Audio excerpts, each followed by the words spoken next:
So we'll do some motivation by looking at an example and seeing how this is useful. So let's say we're given some matrix A. It's 1, 2, 3, 4. Okay.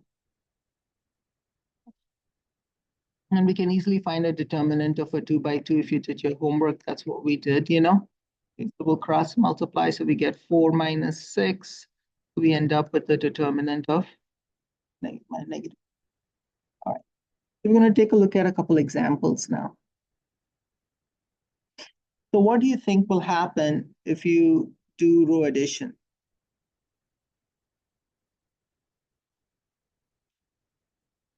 Because when we do row addition, we're going to get a new determinant, correct? So what will be the new determinant? So let's see that. So let's say that I wanted to make this 3 a 0. So I would take negative 3 times row 1 plus row 2 will give us a new row 2. So if I do that, oops. So my determinant A will become what then? Actually, I won't call it A anymore. Let's call it B because it'll change, right? So it'll be 1, 2, 0. 2 times negative 3 is negative 6. Negative 6 plus 4 is negative 2. Okay. So now let's take a look at it. What is the determinant of B then? You get 1 times negative 2 is 1 times negative 2 is negative 2. Because we multiply that. So that tells me that the determinant of B is the same as the determinant of the original matrix. So what does that tell us? Multiplying, adding 2 rows has no effect. Do you see that? The determinants are still going to be the same. So that's good. Last time when we ended last lecture, I showed you how expensive calculating determinant is because of all the multiplications you have to do. So this gives us a really cool idea. We can row reduce a determinant because the value of the determinant does not change when you do row reduction. Is that okay? All right. So let's take a look at another row operation. Another row operation we can perform is what? Row swap. Okay.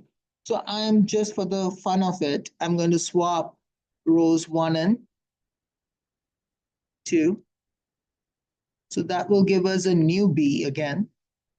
So if I do that, I get 3, 4, 1, 2. If I find the determinant of B, I get 6 minus 4, so I get a 2. So now what is different? When we swap rows, what happens? Negates it. So the determinant of B is actually negative the determinant of A. Or you can say this is better. Determinant of A is negative determinant of B. Is that okay? So when we do row swap, we have to worry about that negation. Okay, so that's all right. That's good. We can do that.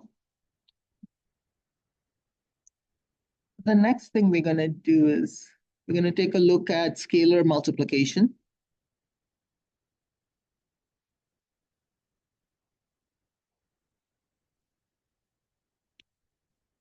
So what we are saying out here, Michael, is instead of finding the determinant of a creating meaning by swapping rows, and whatever the determinant of B is. Now, if I do scalar multiplication, let's say that I want to make that 3 in the second row a 1. Okay, so I would multiply the second row by 1/3 and call it new R2. So we get we get 1, 2, I get 1 4/3. And now if I find the determinant of this, I get determinant of B is going to be 4/3 minus 2, which will give you negative 2/3. So what do you think that looks like now? Remember the determinant of A was 6.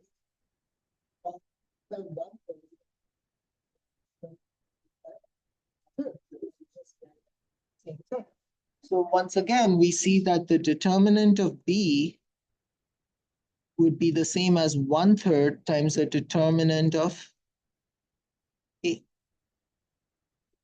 Another way to look at it is if you cross multiply, that tells us that the determinant of A is 3 times the determinant of, I just multiplied the 3.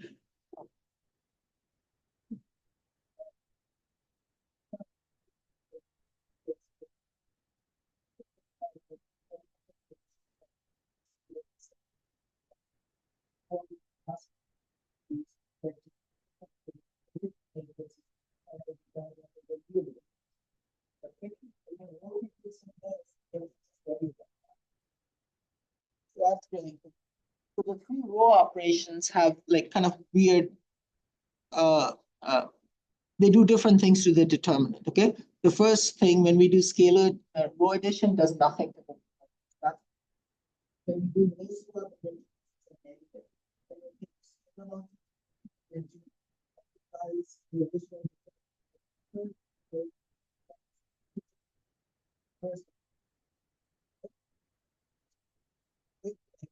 What about if I have,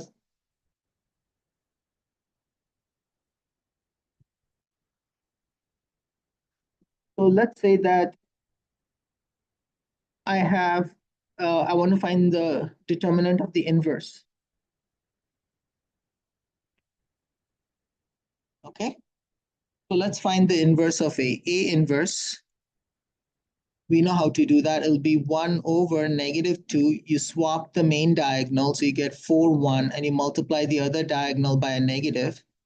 So we end up with -2, 1, 3 halves, and -1 halves. So this is the inverse of A. Okay, so let's find the determinant of that and see how that's related.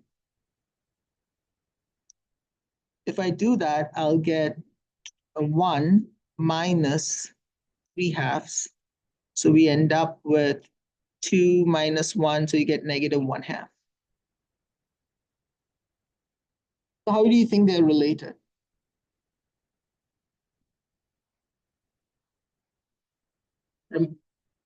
Remember that, well,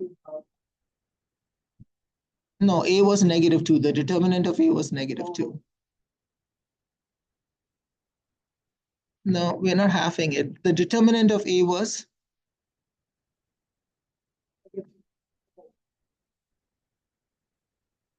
so it's, so this, if I write it this way, isn't that just 1 over the determinant of A?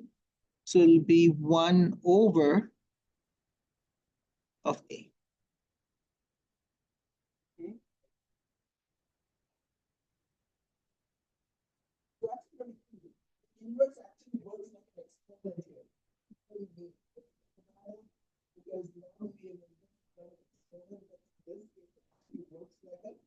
Because when we have a negative, what do we do? We flip it, right?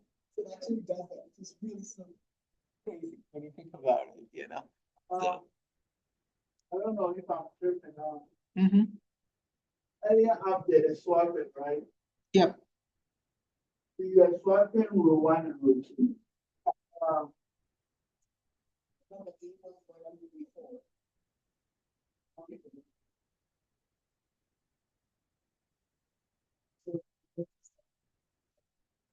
I thought there was a zero.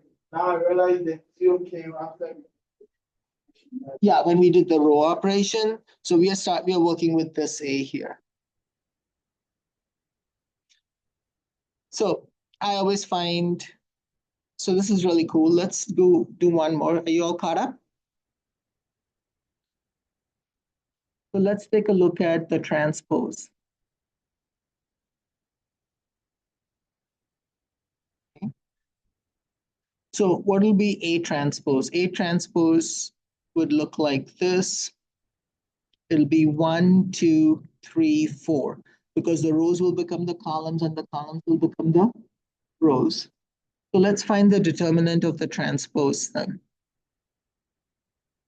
So it'll be 4 minus 6, so we get -2. What does that tell us? The determinant of A transpose is the same as the determinant of A. So transposing the matrix has no effect. Okay.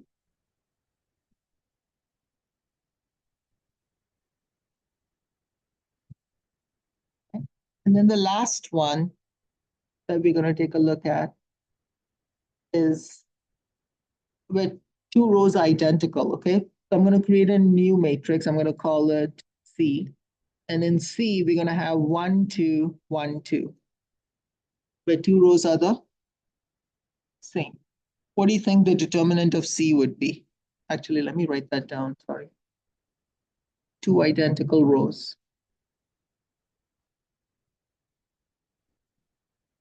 And it could be rows or columns, okay? Doesn't always have to be rows. So if I have two identical rows, something like this, I have 1, 2, 1, 2. So if you take the determinant of C, you'll get 2 minus 2, which will give you. Is that okay? So anytime you have two rows that are the same or two columns that are the same, you don't even have to find the determinant. You know it's going to be 0. And that brings me to the last one. One row slash column of zeros. Well, think about it, Michael. If I think of this row, can I multiply add it to the second? You multiply this and add it to the second one, 0. Zero. If I want to row forward, 0. Okay. And what did we talk about earlier? Row addition, does that change the determinant? Now we want to row like this. 0. If I talk about row operation later on, okay, what's the determinant of that going to be? It's going to be the same as this. It's going to be 0. In that case, the determinant will also be 0. Anytime you have a row of all zeros, the determinant is going to be 0. So here's another example. So let's say if I have 1, 2, 0, 0. So the determinant of C is going to be 0. So these are the 7 things we're going to take a look at in this section. Okay, how these things affect the determinant. I gave you an example, but we're actually going to prove them, see how the proofs work, okay? And they're all really, really straightforward. Okay? All right. Any questions so far? So the reason why we are doing this section is because finding determinants is very expensive on a computer. So by performing these row operations and changing a determinant to upper triangular, remember in the last section, we learned the determinant of an upper triangular matrix was just the product of the diagonals. So by changing it to upper triangular, which is easy for computers to do, then we can just find the products of the diagonals and we get the determinant, provided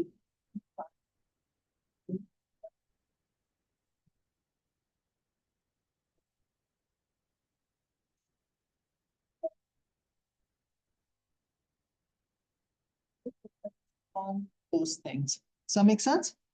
Okay. All right. So that's kind of my motivation for what we want to do here today. So let's actually take a look at the theorems that are related to this, okay? The effects of row operations.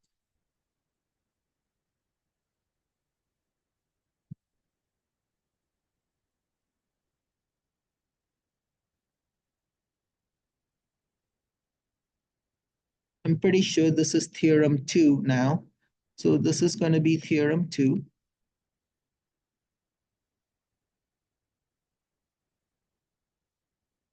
So we're going to say let A be an n by n matrix, which makes sense because we can only find determinant of square matrices, you know.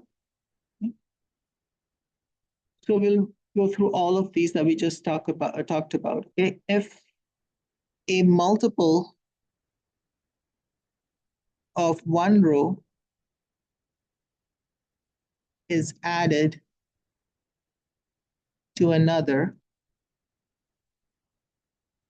if a multiple of one row is added to another row, okay, then the determinant is not altered.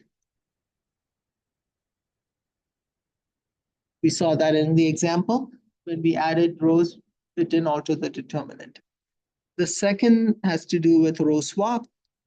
If two rows are swapped, then the determinant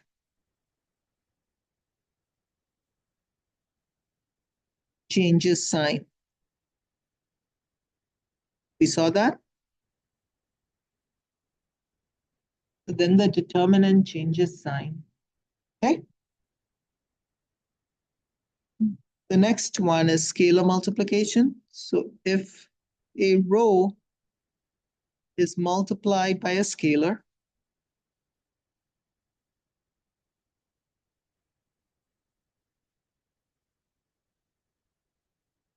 then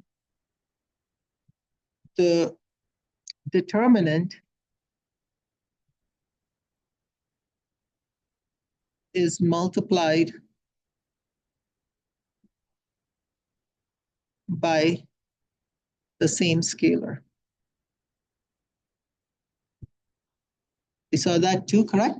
We multiplied by 1/3, so the determinant also got multiplied by 1/3. 4, if A has a row of zeros,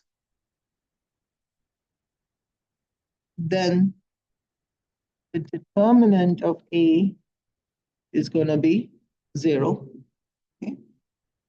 5, if two rows of A identical, if two rows of A are identical,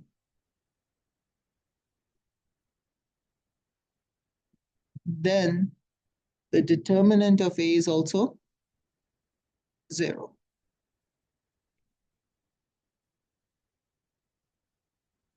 Okay. We want to prove all of these. We saw them using an example, but we're going to write actual proof so we can make sure that they're true for all determinants, not just for that 2 by 2 that I did. Okay. You cannot just do one example and say it's true for everything. You have to actually always prove things in math rigorously. All right, so let's prove these. I'm going to do it kind of jumping around. So I'll start by proving 3 first, okay? So 3 was if a row is multiplied by a scalar, then the determinant is also multiplied by a scalar. So let's do that. So we're going to go let P be the matrix obtained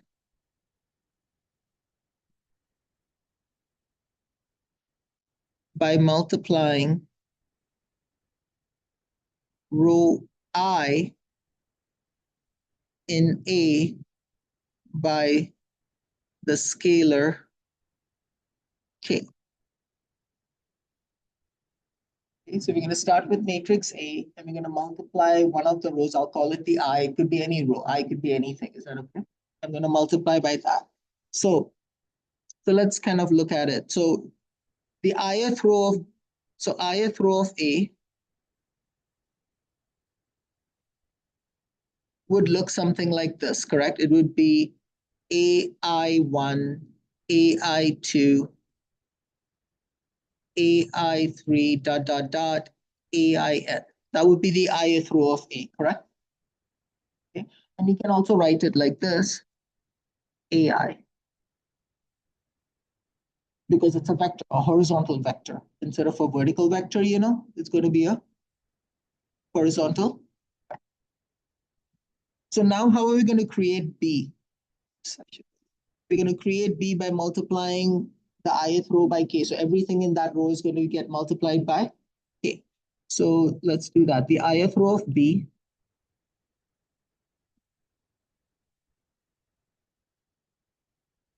that is going to be K times AI1, K times AI2, K times AIK. I'm sorry, AIN.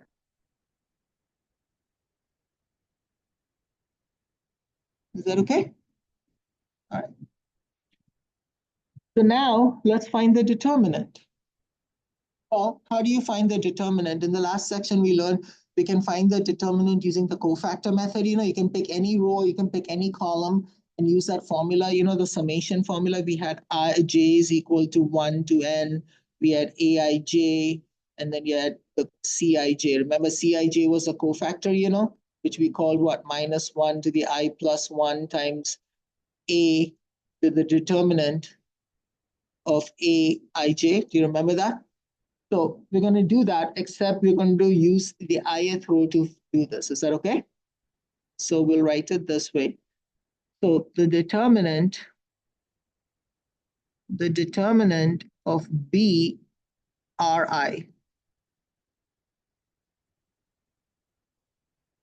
would be what?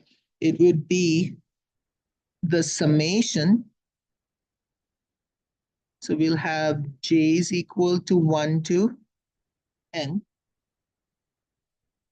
And then we'll have, what are each of these? These are my B values, correct? So they have a what in them? K. And then we have what? I, J, correct? J would become 1, 2, 3, 4, and that'll give us. And then we got the cofactor. Right? What was the cofactor matrix? It was what? -1 to I plus J. And then we have the determinant of A, Ij, where you eliminate the ith and the jth row. If you know from algebra,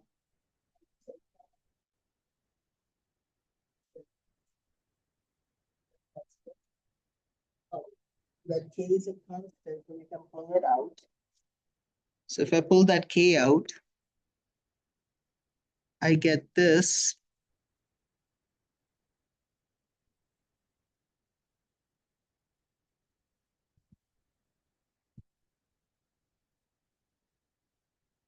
What does this remind you of, Michael?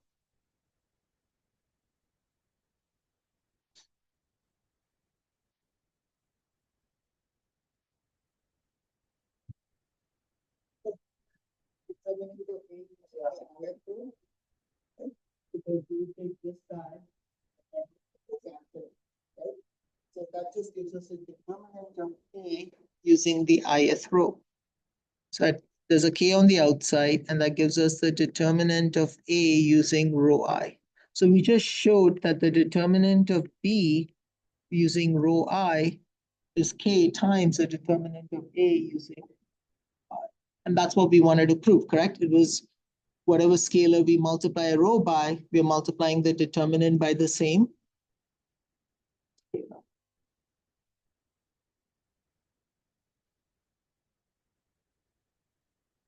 We good? Okay. So this was an easy proof. We just basically created a row and multiplied it by k, and then just use the determinant cofactor formula for determinants. All right, let's do proof of 2.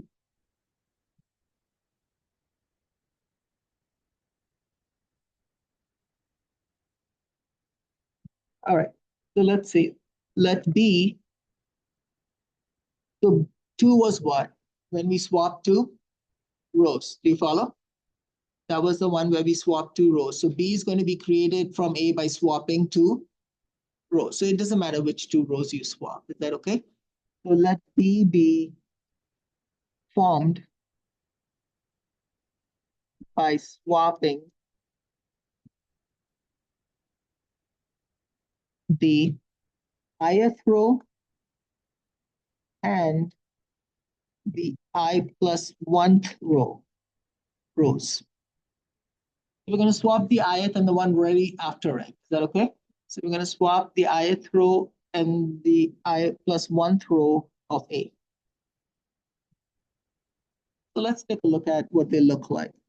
So if this is A, So I have A11, A12, dot, dot, dot, A1N.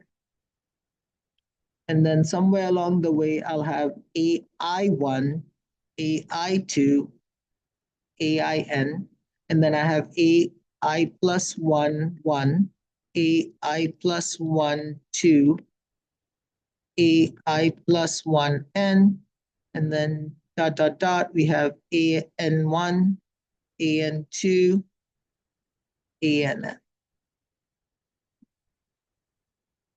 So this is the ith row, and this is the I plus 1th row.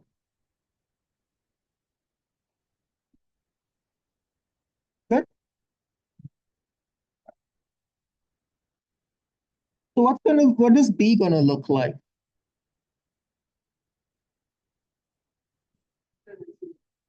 No, we're gonna swap them, right? Oh, you're talking about the bill. Yeah, I mean, to also calculate one. So we're gonna swap those two rows. Okay, everything else stays the same. Okay, so let's do that. So I have A11, A12, dot, dot, dot, A1N.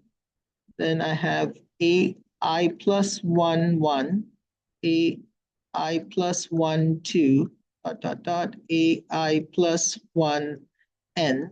And then you have AI1, AI2, AIN, and then we have AN1, AN2, ANN. So this is the ith row, and this is the I plus 1th row. The positions are the same, but the content is different. Do you follow? They have different things in those rows, but the rows are still labeled the same. Okay. If you're going to swap row 2s and 3s, you can swap them, but the row 2 is still row 2 and row 3 is still row 3. All right.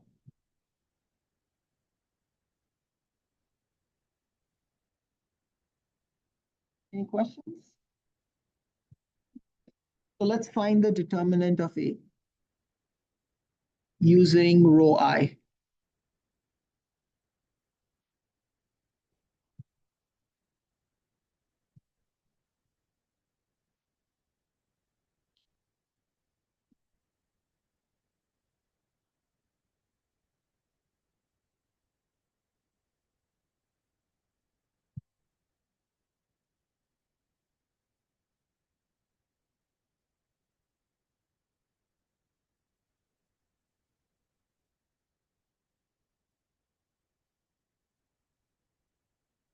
Is that okay? So let's find the determinant of A using row I. So we are using this row to find that's the I row, right? So let's do that. According to the determinant formula, I just gave it to you a minute ago. What is it? It's a summation. J is equal to 1 to N. We have what? A I J, correct? And then you'll have what? Negative 1 times I plus J times the determinant of Aij. That's just the cofactor determinant formula using the row that we have there. So like, for example, if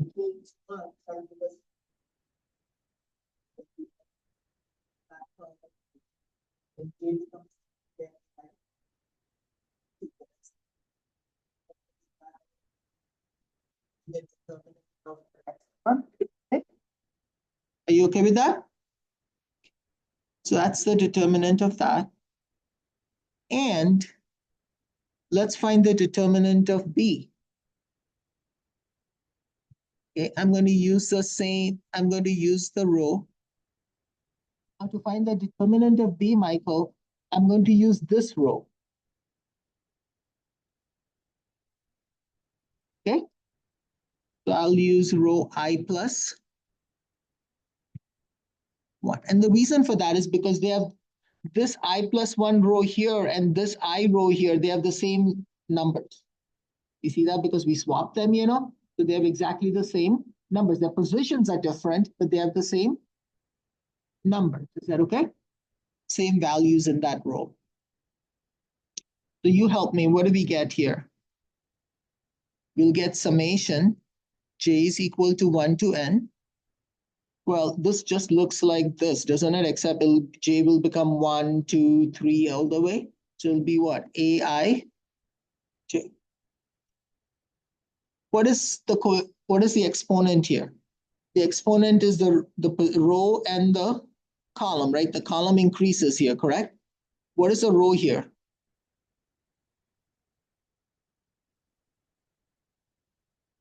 The row I plus 1. So we'll have to put I plus 1 plus j, and everything else will stay the same. Do you follow? Because the only thing that changed in there was the position of that row. And the only thing that affects the position is that guy. Do you follow? So this is the only thing that affects the.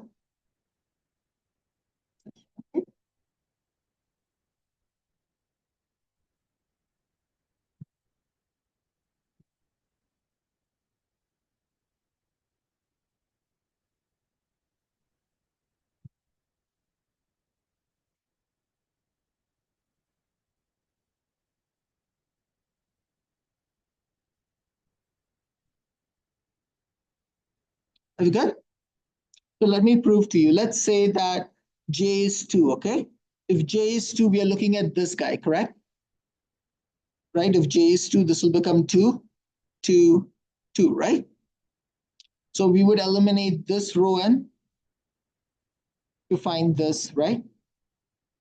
So what do we have? A11, A1n, then you have the rest of it, correct? Same thing over here. If j is 2, we would eliminate this row n. Look at that. A11, A11, A1n, A1n. AI1, that's what AI2, we have those. And then we have ANN.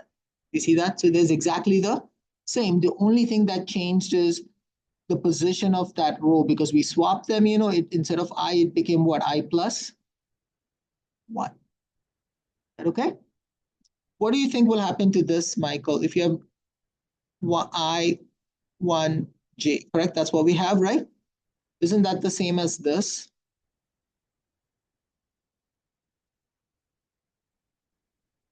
Because normally we add the exponents, right? Do you follow? So this -1 is a constant, so it can come outside. Let me actually do it in 2 steps so you can see that. So I'll go 1 to n. We have aij, and I'll write -1 and then -1 times I plus j, determinant of aij. Okay. What I did is I used the exponential properties of numbers, from algebra and split that exponent up into 2 exponents. One is just I plus j and the other one is just singleton I, -1, singleton 1, sorry. Okay. So now this is a constant. So what happens to a constant in a summation? It comes out because if it has nothing to do with the index, it comes out. So I can pull that out and I get this.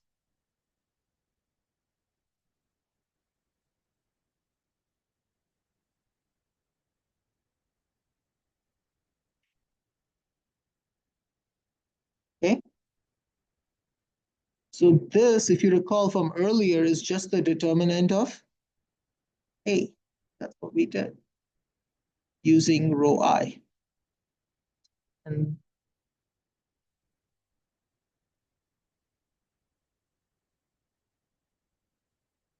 so we just proved that the determinant of the new matrix is negative the determinant of the original.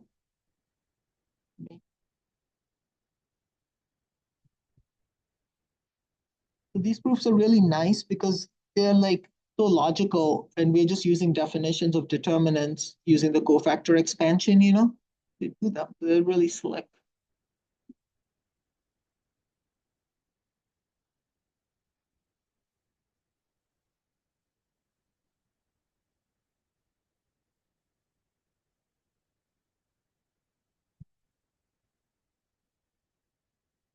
So we've done 3 and 2 so far, correct? Okay, let's do 1. You ready? So let's do proof of 1.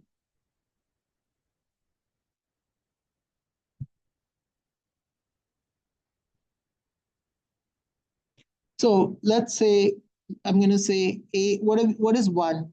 We multiply, um, we add two rows together, correct? A multiple of one row to another row, that was one, okay?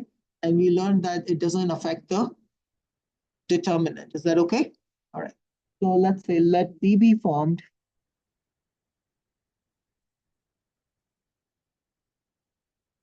by multiplying row one, and it doesn't matter which row. Do you follow? I'm just picking row one. Is that all right? By multiplying row one by alpha, some constant, and adding to row two. I'm sorry, and adding to row I.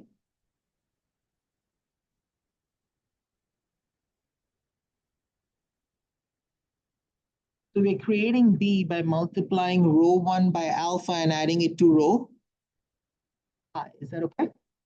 All right.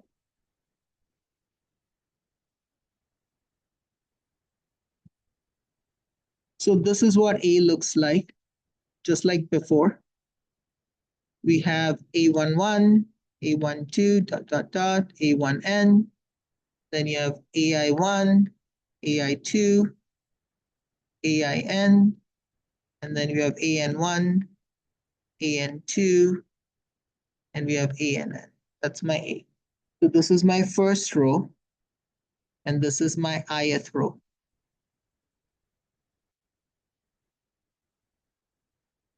Correct? So how are we going to create B now? Everything is going to stay the same. The only row that's going to get affected is the ith row. We have A11, A12, AIN,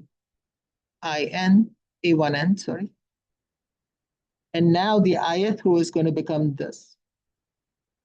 So what is the ith row going to become, Michael? If you just pay attention for a second, what are we going to do? We're going to take this row and multiply it by alpha and add it to that row, correct? We're multiplying row one by alpha and adding it to row I. Do you follow?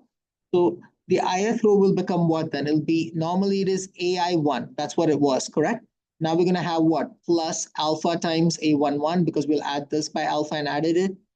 Okay? Then we'll have A12, AI2 plus alpha times A12 and so on, okay? That's the only difference between the two matrices. AIN plus alpha times A1N. Okay, so you can copy that. And then we have AN1, AN2, ANN. Okay, so let's go ahead and find the determinant of B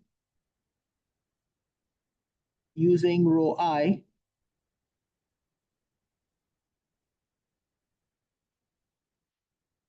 Right? So how would we do that? Same formula.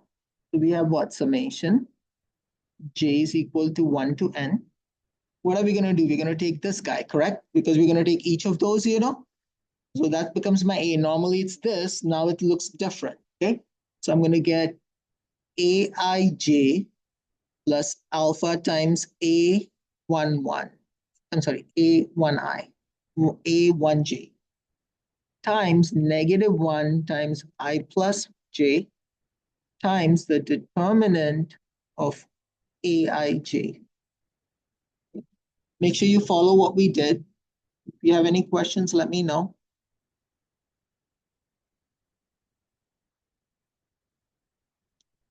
What did I do, Michael? Out here.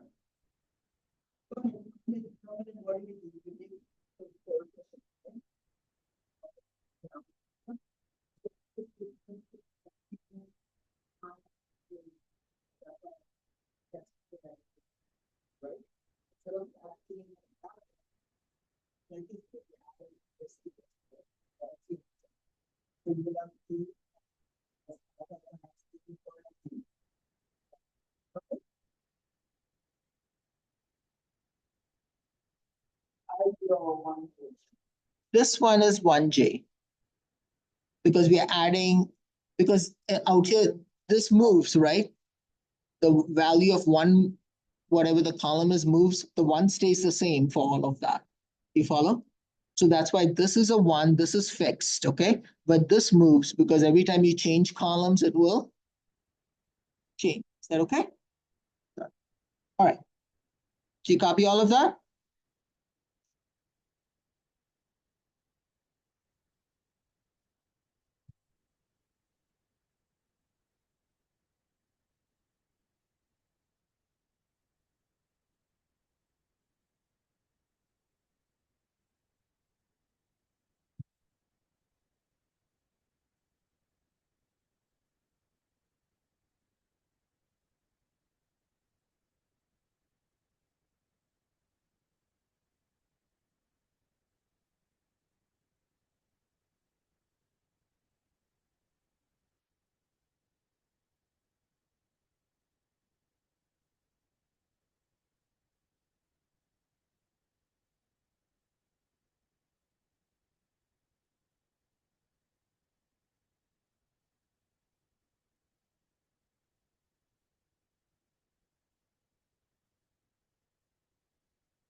Again, from calculus, we know that if you take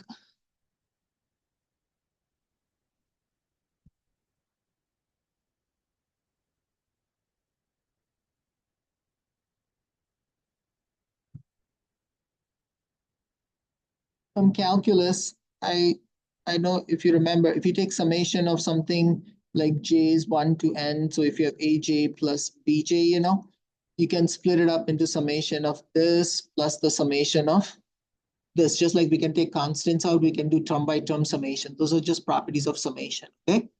All right. So, and by the way, this is what really, another way to write that is what? The cofactor, Cij. That's what it's called, the cofactor, All right, so let me do that. So I'm going to split up that summation. This is a sum, right? I'm going to split that up into 2 because there are 2 of them, you're adding them, I'm going to split that up. So I'll get summation j is equal to 1 to n aij times cij. I'm just going to use this. So I don't have to keep writing all of the other stuff, okay? Plus alpha times summation j is equal to 1 to n a1j times Cij. I'm sorry.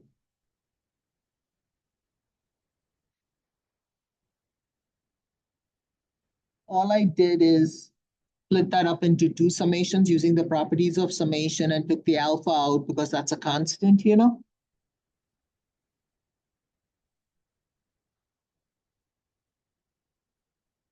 when you look at this first one, Michael, isn't this just the definition of a determinant of A using rho I?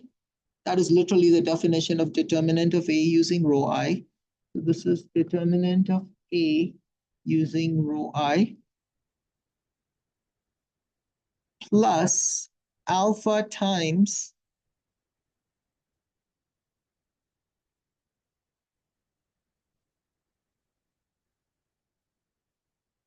what can you tell me about this guy now?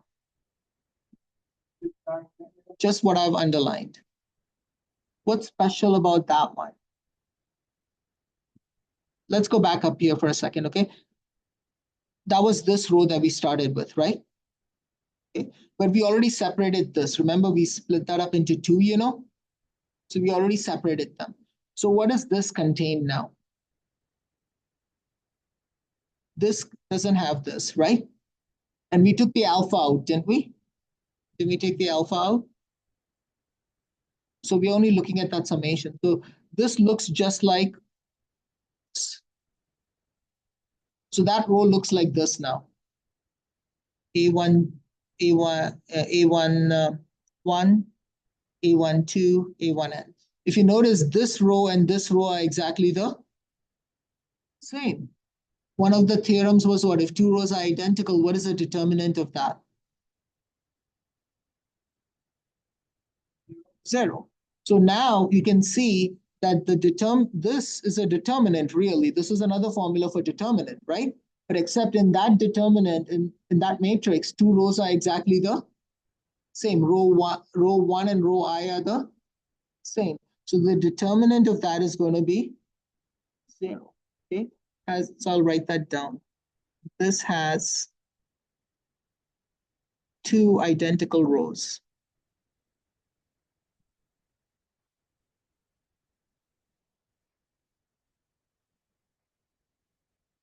Because we took the alpha out and we separated it, so that one will have two identical rows, and we know that the determinant of two identical rows is 0, so that determinant vanishes. So we end up with that the determinant of B row I is the same as the determinant of A row I. So what did we learn? If I do add one row by a scalar and add it to the other row, does that affect the determinant? No, it keeps the determinant the same. That's really neat.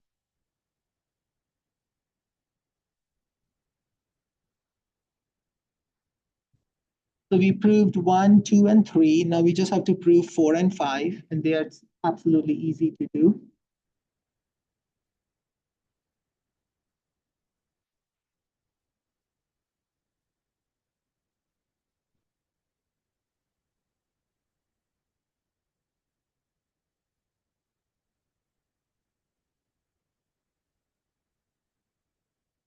Yeah.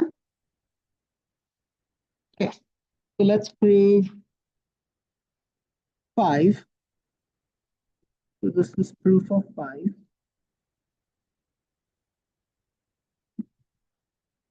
Where we have two identical rows. We just use that, but let's prove it now. Okay. So we're going to say, okay, so we have two identical rows. Let A has, no, that's not right. So hold on. A has two identical rows. Okay. It doesn't matter which two. You follow? It just has two identical rows. And B is formed by swapping the two identical rows.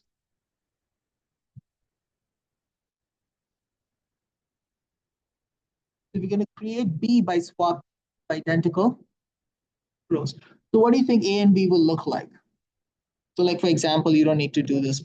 So let's say if I have 1, 2, 3, 0, 1, 4, 1, 2, 3. So A has two identical rows, right? Okay. Now, how am I going to create B? I'm going to create B by doing what? Swapping row 1 and row 3, the two identical rows. Okay. So what does B look like now? This will go up here and this will come down here, right? Is it going to change B? I mean, is it going to be any different than A? It's going to be exactly the same.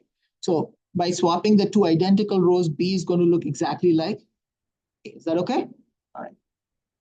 So in terms of determinant, they should have the same determinant because they're exactly the same. Is that okay? All right. So let's write. So out here, so we're going to go, let's go. So note A is equal to B. We agree? I just showed you that, correct? After doing that, A and B are the same. So this implies what? Actually, I shouldn't even put so. This implies what? The determinant of A should equal to the determinant of.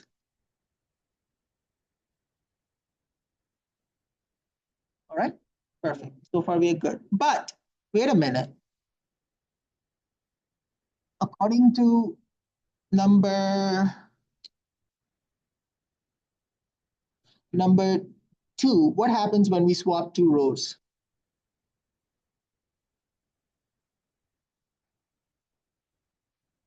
what happens to the determinant of B? It becomes negative the determinant of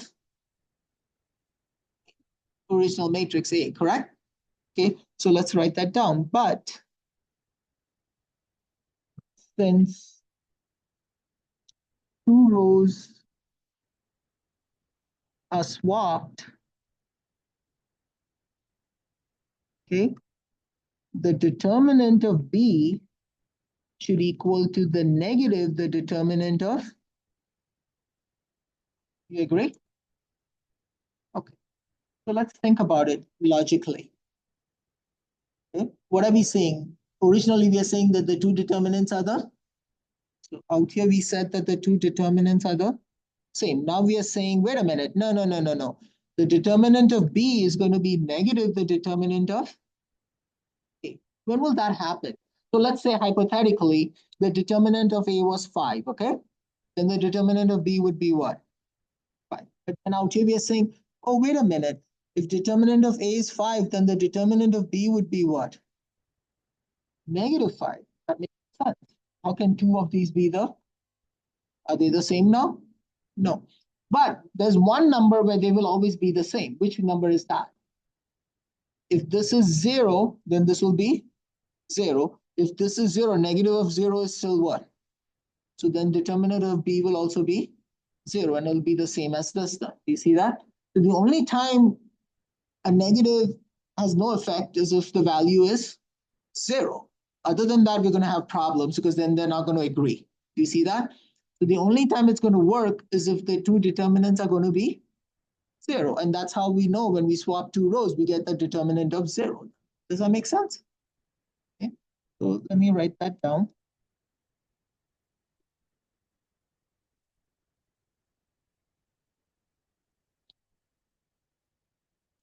Did you follow that? So for the only number where a negative is equal to the same number and the two numbers are equal will happen when the two determinants are going to be.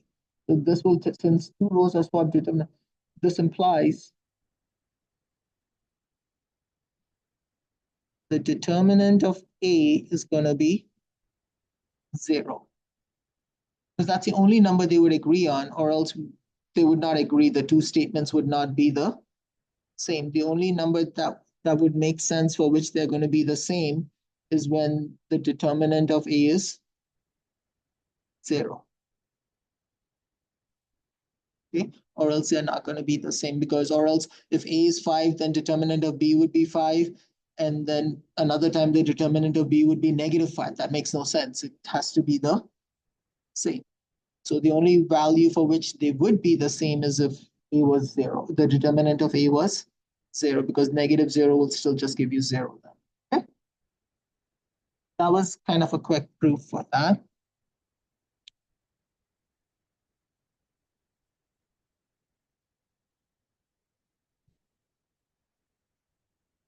All right, the last one we want to prove is that here a proof of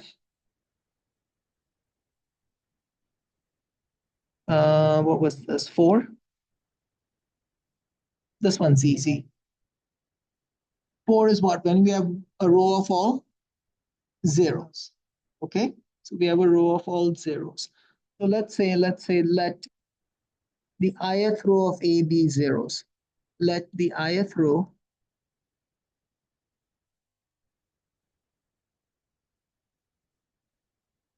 A be zeros.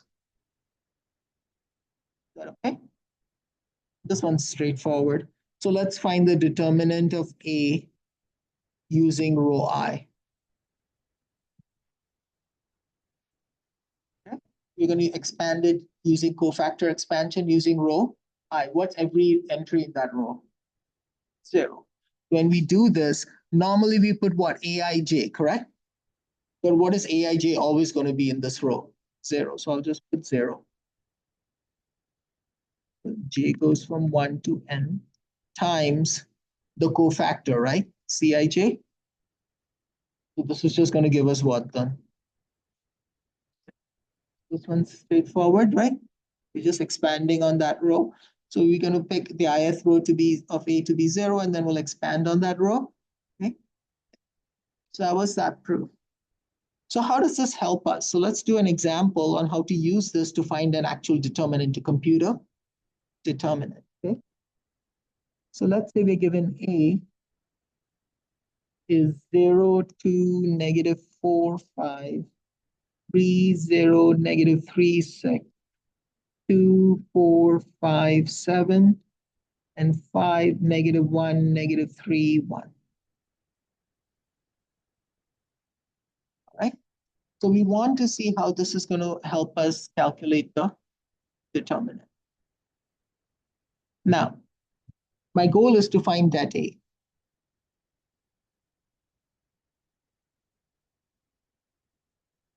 I can use what we learned in the last section. We can do the cofactor method, but remember that's a lot of multiplications, right?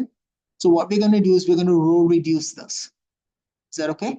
And keep track of the only things we have to keep track of when we row reduce is what? Two things, because everything else really is not going to affect much, okay? The only thing we're going to keep track of when we do row operations is when we swap two rows, we'll have to introduce a change the, and then when we multiply by a scalar, we'll have to do that. Is that okay? Other than that, we're good. All right, so let's start. So the first thing I'm going to do is I am going to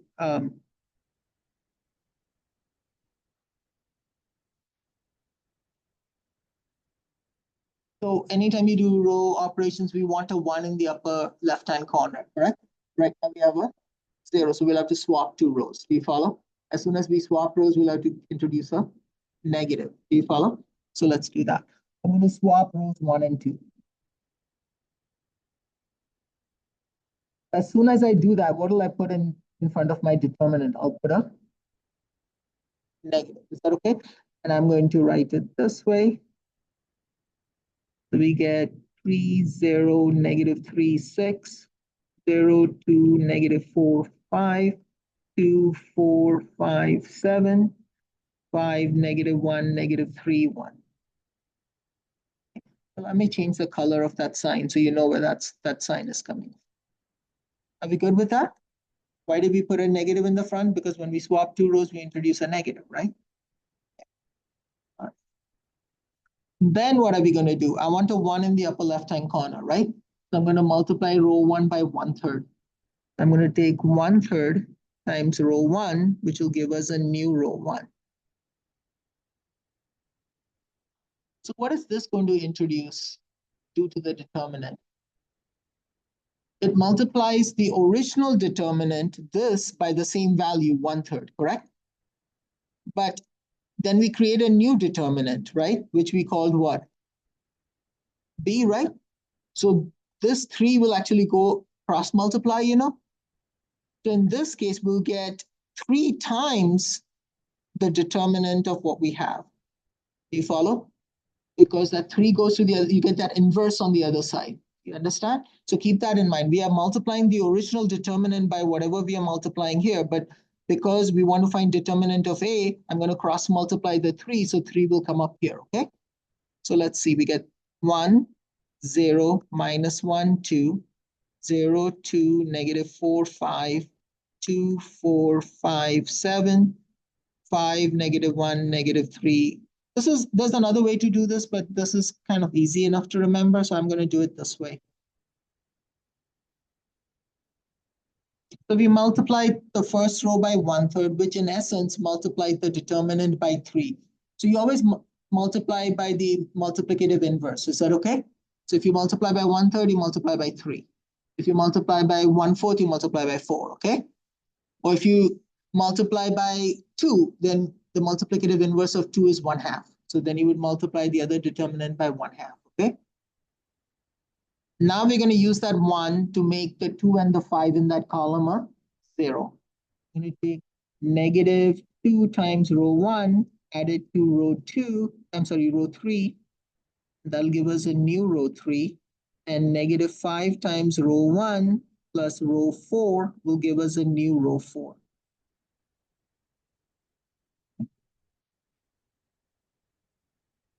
So, right? I'm just trying to make these two guys 0. what happens when you multiply by a scalar and add it to another row? If you multiply one row by a scalar and add it to another row, does it affect the determinant? That's the very first one. That's theorem one. I'm sorry, theorem one. The first part of that part. Yeah. Or you don't even need to look at the proof. Look at the theorem. What does the theorem say? Theorem 2 says what? The very first one tells you what? If you multiply one row by if a multiple of one row is added to another row, the determinant is, so you don't change the determinant. Do you follow? Okay. So in this case, what will happen? The determinant won't be altered. So this -3 will stay outside. Don't forget that. So we'll get 1, 0, -1, 2, 0, 2, -4, 5. We'll get 0, 0, 15, 13, 0, 0, 0, -13/2.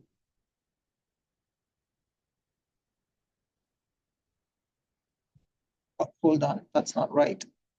That's not right, that's not right. So we'll get 0, 0, 2, -4, 5. We'll get 4, 7, 3, and -1, 2, 9, -9. Sorry about that. Now what do we do? I can make this to a 1 and use that to make everything below it zeros. Okay, so I can multiply by what now? 1/2 times row 2 will give us a new row 2, right? So what will that introduce in front of the determinant? You get the multiplicative inverse of that. So you'll get what? 2. So we already have a -3, then we're going to multiply by a 2. And now we'll get whatever is left there, Okay. So we get 1, 0, -1, 2, 0, 1, -2, 5/2. I get 0, 4, 7, 3, 0, -1, 2, -9.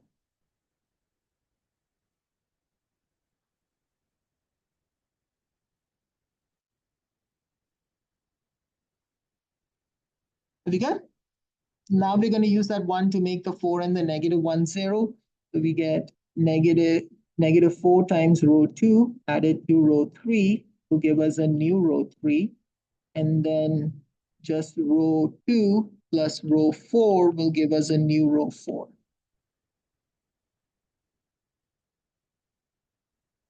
All those numbers in the front stays the same. Okay. So we get 1, 0, -1, 2, 0, 1, -2, 5/2. Okay. And then you get 0, 0, -2 times -4 is 8, 8 plus 7 is 15, 10 plus 3 is 13. We get 0, 0, 0, and then we add 5/2 to 9. So you get -18 plus 5 is -13/2.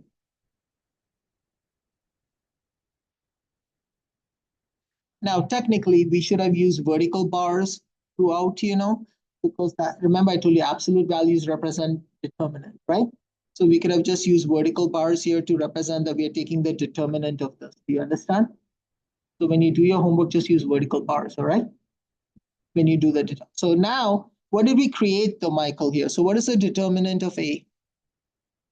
It's going to be -3 times 2 times the determinant of this guy, correct? What does that matrix look like? Upper triangular. Do we know how to find the determinant of an upper triangular? We multiply the diagonal, right? So let's do that. So you get 1 times 1 times 15 times -13/2. Right? So the 2's will cancel. So you'll get, and the -3 and the -13 will become a positive, right? Okay. So you'll end up with 45 times 13, 45 times 10 is 450, 450 plus 15, 450 plus 90 is 540, 540 plus another 45 is 585.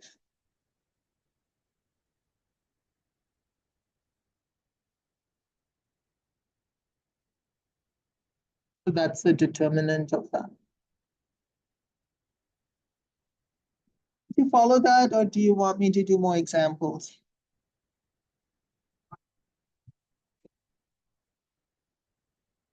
So now we can see we can speed up the little determinant of bigger matrices without having to use that cofactor stuff, by just row reducing them, okay?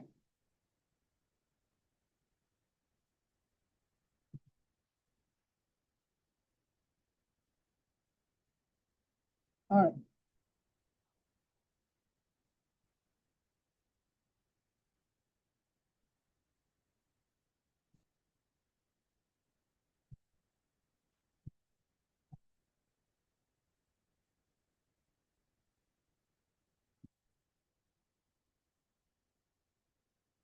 I think I will stop out here for now. I still have a couple more proofs to do. I'm not going to give you any homework because I haven't really done much. But what I would suggest is start learning these theorems because, like I said, next week you're going to have a test on chapters 2 and 3. And part of the test is you have to be able to recreate these proofs, okay? So over the weekend, start working on learning those theorems from chapters 2 and they're not that many. And even the ones that are there, fairly straightforward, okay? So make sure you guys start learning how to do those proofs. I will finish up this section and the next one on next Tuesday, okay? I'll do section 3.2. I'll finish up 3.2. There's a little bit left. And then I'll do 3.3 on Tuesday. Is that okay? Or you know what? Hold on. Let me pause this.